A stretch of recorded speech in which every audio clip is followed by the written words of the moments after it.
Hey guys, it's Sean from Engines and Elbow Grease here. I'm going to do a stereo installation on my 2010 Camry. Let's go through that and we'll see what we think of it.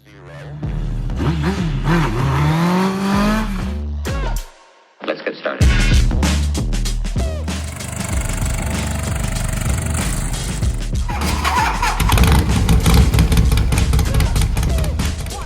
Hey guys, it's Sean from Engines and Elbow Grease. I know it's been a while since the video, but I thought I'd do something a little more car related today. I'm going to do a stereo installation on my 2010 Camry. I got a aftermarket head unit on Amazon. It's like a factory fitment, sleek, like an Android tablet upfitted as a stereo. Has wireless CarPlay and Android Auto. I usually like to go with much higher quality head units. Sony, Pioneer. Pioneer is my favorite. But I decided to do this because I really wanted a sleek factory look, and I wanted to have the CarPlay functionality. Slightly bigger screen. It's a 9-inch screen instead of like having your typical like 7-inch touchscreen from a double din. We'll go through everything. It's all plug and play, and I am upfitting a USB port to it. All right, so this is the unit that I got. You can see it's just kind of like an Android tablet upfitted, but the fitment is going to be very stock looking in the vehicle. It comes with all the harnesses. Here's that USB port I'm going to try to upfit into the auxiliary port. It comes with all your harnesses here. It comes with a harness for subs, which I'm not running. If you're running an aftermarket amp, subs, speakers, so I won't run that. Got your USB cable that you hook into, and it comes with there's another USB cable. It comes with your GPS antenna, microphone, and then it has a backup camera too, which I'm also not going to be installing because A, I don't feel like it, B, I don't need a backup camera. Apart from parallel parking, which I hardly ever do, but I can do fine without a backup camera, and lining up a trailer and a truck by yourself, I think backup cameras are pretty much pointless. If you can't drive without using a backup camera, you need to be better at driving. All right, so we're gonna start by taking our gear knob off, selector knob, shifter knob, whatever. Pull that out, don't need that. Pull these trim panels off right here. They just pull out easy, no big deal. I'm gonna go ahead and pull out my auxiliary and my charger that I have here. Don't need that. Get out of the way. Just put this right here.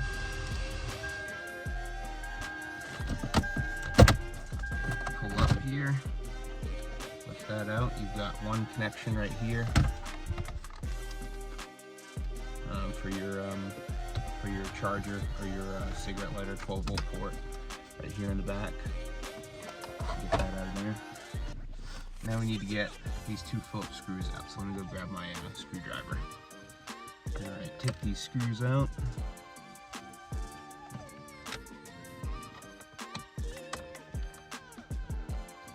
Might actually have to put that back in the gear.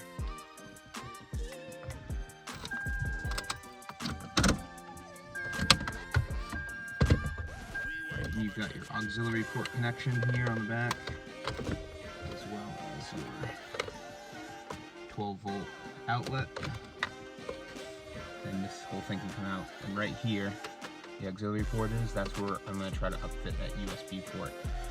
Now we're going to try.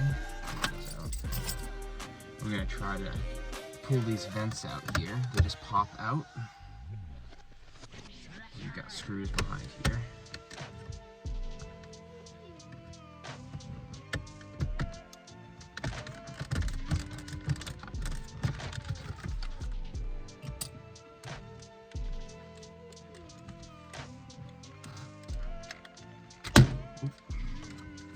Alright, there's that. Just have to unhook your clock and hazard switch here, built into those vents.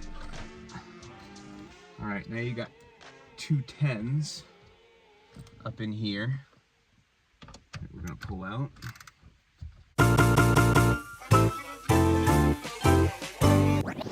Switch it!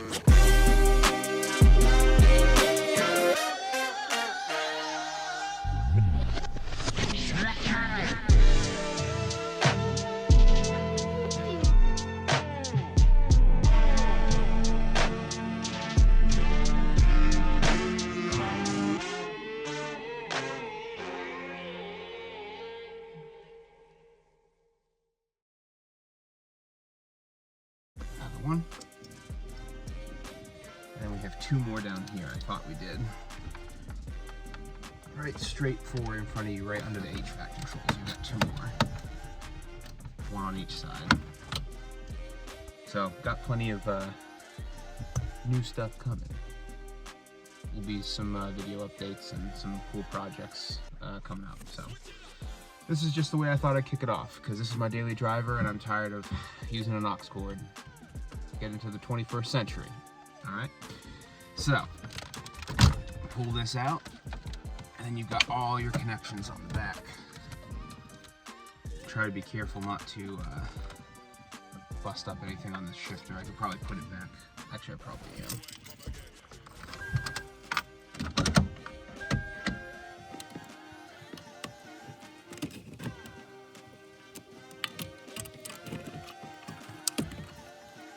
Alright. There we go.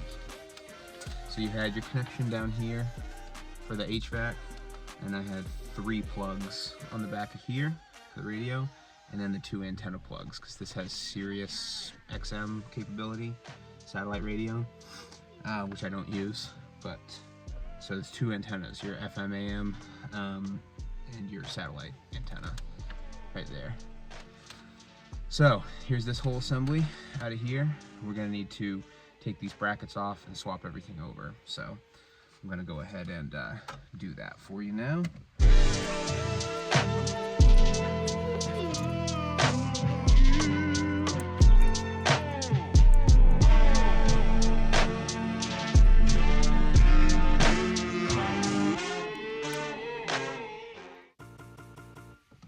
And I think this is just an extra plug that we don't need because there is no matching plug for this in the car. So I guess I'm just going to leave this out. Not really sure what this is for. This seems like it's for another antenna, but I don't really understand that because there's already an antenna hooked up on this, which I'm just going to use my standard antenna plug for. I guess this is for some kind of satellite thing, but it's different, so I'm not going to worry about that. I don't need to worry about any of that. This is all we need to worry about. This plug goes in the back. This antenna for our radio. This is for the HVAC, and then I'm going to plug in my GPS into the back of the unit. GPS antenna, I'll shove it somewhere here in the dash, and then we'll do the USB port, try to fit that. But we got to get these brackets off here and get this head unit bolted up to here.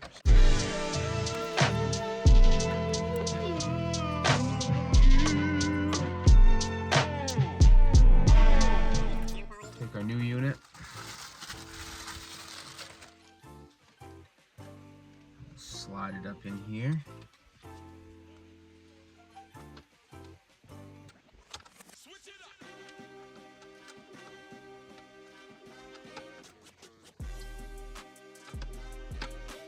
Just like that. So it slides in and the bracket lines up. You put your bolts in.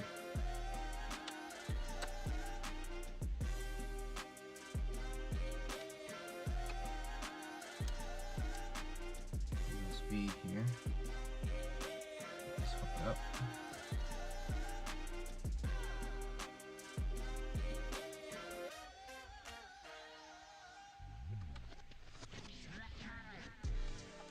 Alright, now try to get all of this lined up here.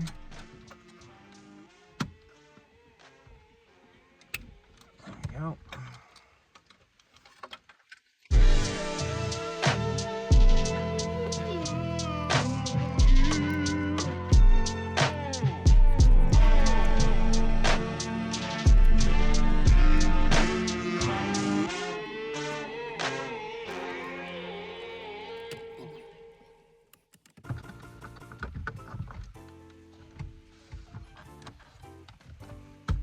Okay, plug our HVAC controls in here.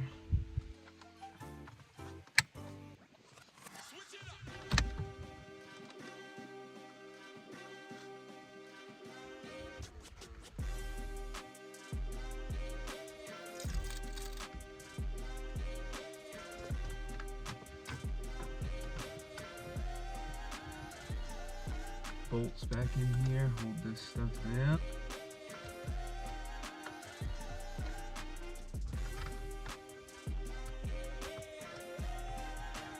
Actually, before we get this all bolted down, we should probably see if it turns on, right? Hopefully.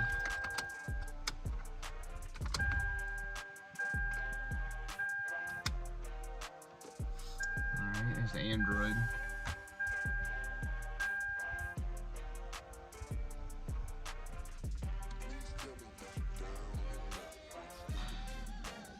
Cool. And that looks slick.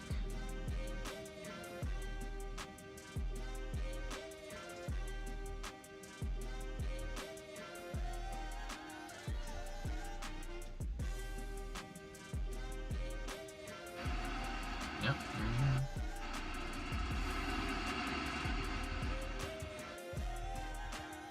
Alright, well, I can't pick up any radio stations yet, but I gotta figure that out. But let's get this finished installed, and then I'm gonna set it up a little bit, and then we can go through it together.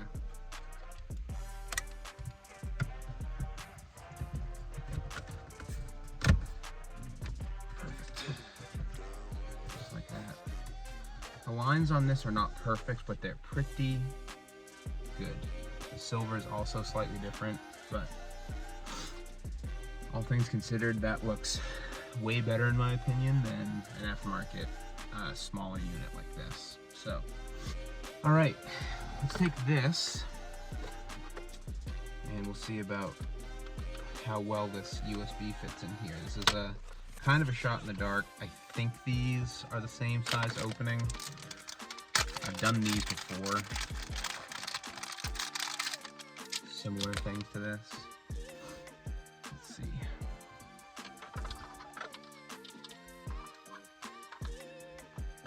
Oh yeah, perfect. Oh, that looks so good. Look how much better that looks. So flush, clean, simple, easy, done. Looks great. So then we just join these up, right? No worries there. And then we're not going to use this factory power plug, obviously, because that was for the auxiliary. We're not going to use that, so we're just going to take our power for our outlet, plug that in. Oh, I got to put this back in here. Put this in there.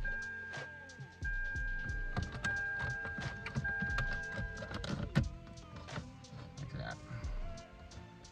Perfect. What's this? Oh, cool. Comes with Chinese music on it. Avril Lavigne in Chinese.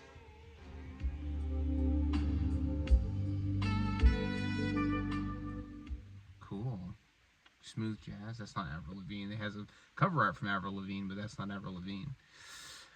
Oh, this is weird, but I don't mind it. I just gotta get used to it.